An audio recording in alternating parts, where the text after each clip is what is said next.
Area of quadrilateral यानी चतुर्भुज का क्षेत्रफल। चतुर्भुज में आयत, वर्ग, समचतुर्भुज, समलंब चतुर्भुज, समांतर चतुर्भुज, ये सारे के जो मेंसुरेशन में जो जो पार्ट पढ़ना है आज इस वीडियो में आप देखेंगे। शुरू से आयत, वर्ग सब का जो है एरिया, पेरीमीटर, उसका विकर्ण, वो सब निकालना हम आपको बताएंगे। तो वीडियो के अंत तक जरूर देखिएगा, काफी आसान तरीके से बताया जाएगा। तो चलिए शुरू करते हैं। पहले शुरू करते हैं हम आयत। आयत जिसको हम रेक्टेंगल बोलते हैं।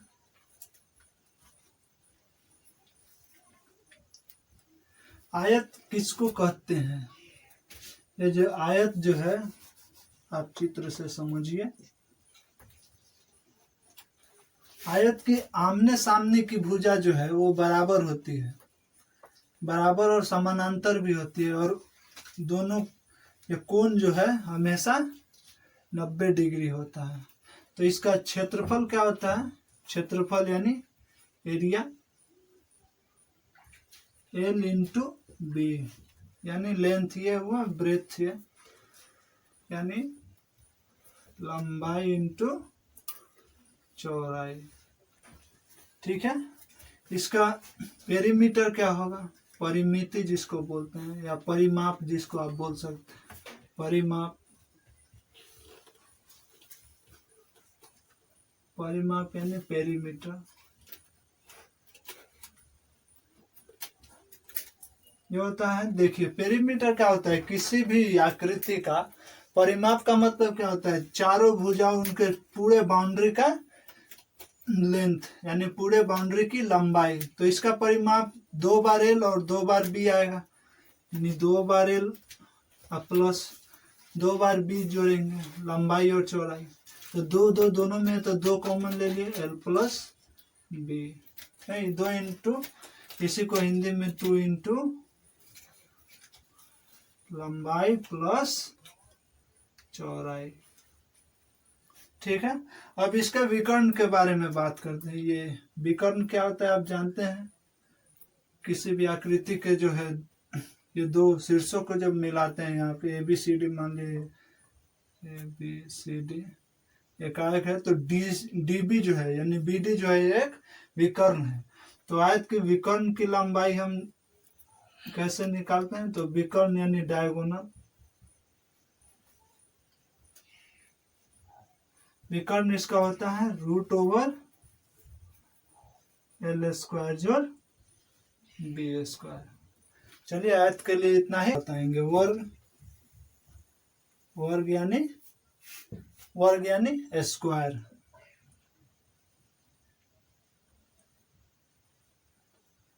वर्ग किसको बोलते हैं? पहले आकृति से जानते हैं। वर्ग की जो है चारों भुजाएं बराबर होती है और एक दूसरे पे लंब भी होती है। अगर ABCD एक वर्ग है, इसका मतलब AB बराबर BC बराबर DC बराबर AD है। तो इसका क्षेत्रफल जो होता है यानी एरिया, ये भुजा का स्क्वायर, अगर हिंदी में लिखे तो भुजा स्क्वायर बराबर, भुजा अगर हम A मानते हैं नहीं, यानी साइड स्क्वायर यानी A² नहीं। ठीक। इसका अगर पेरीमीटर की बात करें जाए, परिमाप की, तो परिमाप इसका होता है, जैसे परिमाप क्या होता है? पूरा बाउंड्री का लेंथ। तो 1 2 3 4, और चारों के 4 बराबर है, तो इसका मतलब है 4 इंटू भुजा, नहीं यानी perimeter equal to 4 into side, यानी 4 इंटू यहाँ पे साइड ए है तो ये। ठीक। इसमें जो अगर विकर्ण हम खींचते हैं यहाँ से यहाँ, विकर्ण नहीं, जब 2 वर्टेक्स को, अपोजिट वर्टेक्स को मिला देते हैं तो ये विकर्ण बनता है। तो यहाँ पे भी ये दोनों बराबर है, तो पाइथागोरस लगाइएगा तो इसका विकर्ण कितना आएगा? इसका विकर्ण होता है √2 इंटू भुजा। यानी डायगोनल जो है इसका √2 इंटू साइड। चलिए वर्ग के लिए इतना ही। अब इसके बाद पैरेललोग्राम। चलिए तो अब पैरेललोग्राम। पैरेललोग्राम मतलब समांतर चतुर्भुज।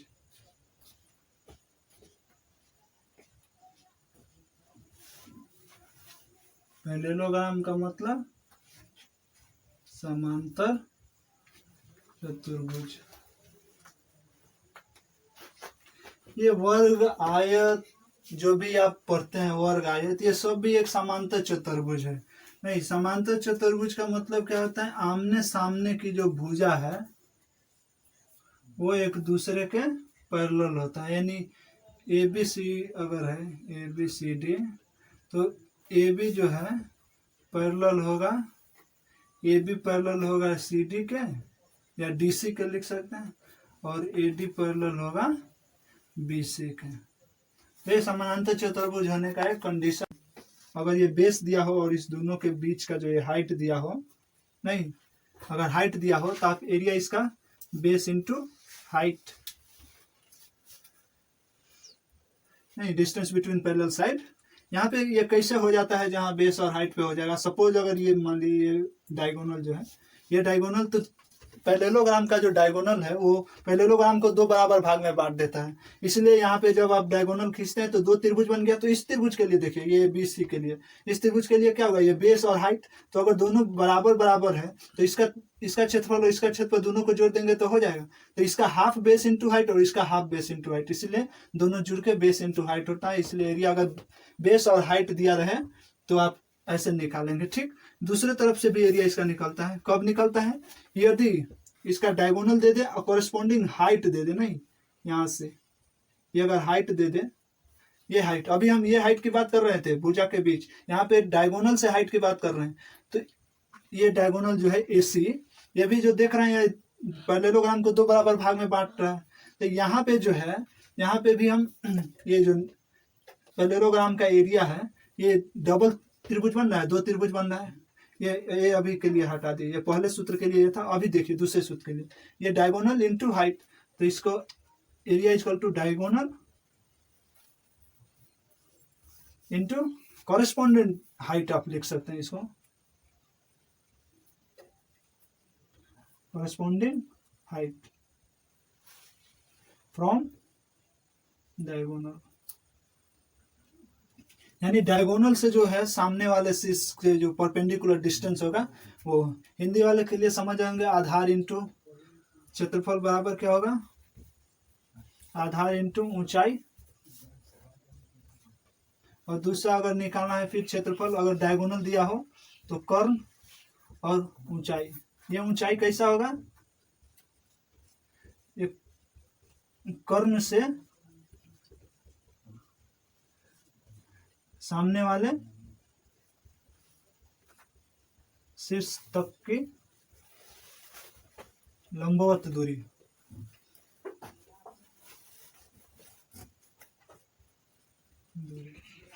और पेरीमीटर तो आप सब समझते हैं, पेरीमीटर सब जोड़ देंगे, सारे भुजाओं का योग जो होगा वो पेरीमीटर होगा, AB plus CD, AB plus BC plus CD plus DA।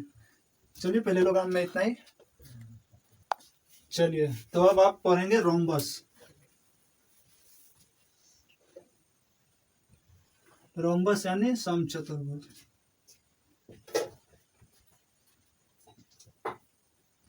समचतुर्भुज का मतलब क्या होगा? जिसकी सारी भुजाएं बराबर हो। वर्ग भी एक समचतुर्भुज है, वर्ग भी जो है एक समचतुर्भुज है, लेकिन उसका कोण जो है प्रत्येक कोण 90 डिग्री का होता है। लेकिन समचतुर्भुज में जो है ऐसा जरूरी नहीं है। समचतुर्भुज में जो है ये पैरेलल भी हो सकता है, सारे भुजा लेकिन बराबर होंगे। ये भी एक समचतुर्भुज है। ये अगर ये बराबर, ये है, ये बराबर, यानी चारों भुजाएं अगर बराबर हो, एंगल 90 से कम हो, ज्यादा हो, यहाँ पे एंगल अगर 90 डिग्री के बराबर नहीं हो, नहीं, तो जो है ये समचतुर्भुज है, यानी रोम्बस है। तो इसका एरिया अगर इसका भी रोम्बस का भी अगर पेरीमीटर निकालना हो तो पेरीमीटर वर्ग की तरह 4 गुना भुजा आप कर सकते हैं। नहीं, भुजा चारों बराबर है तो आप जो भुजा जो है 4 गुना भुजा कर सकते हैं।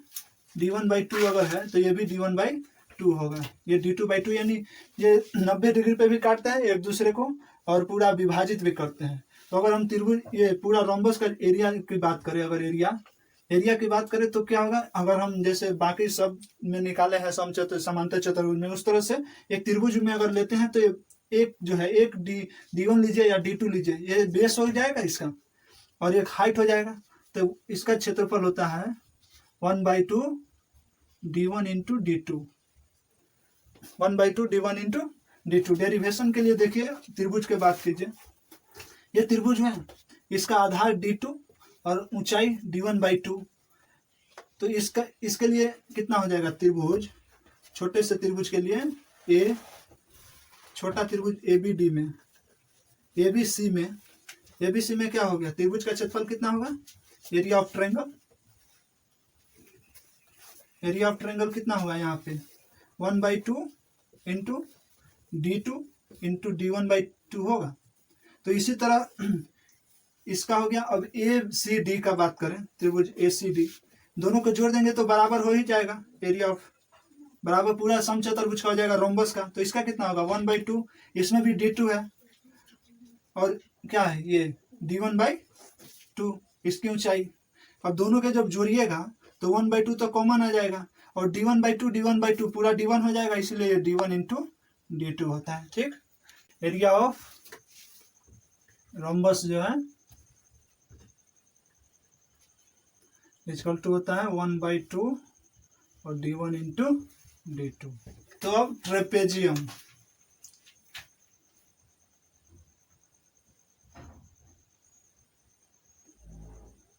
ट्रिपेजियम का मतलब समलंब चतुर्भुज।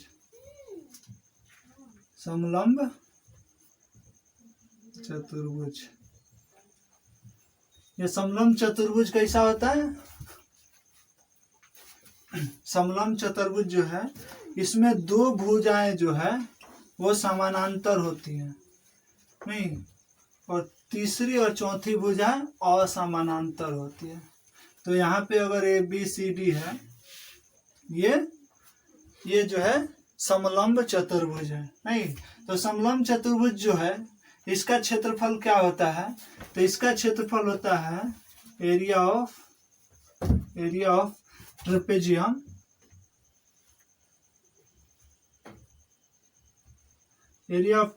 क्या होता है 1/2 sum of parallel side, sum of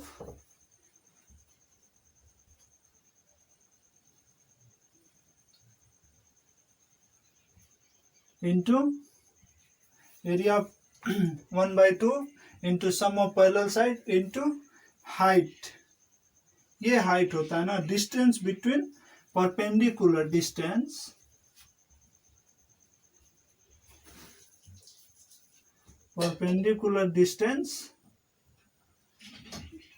between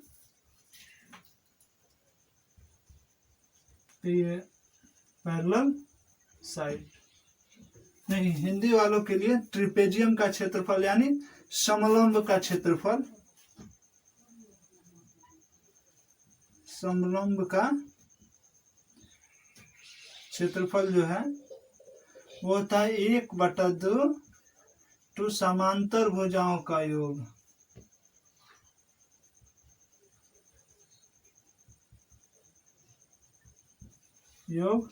अगुना ऊंचाई।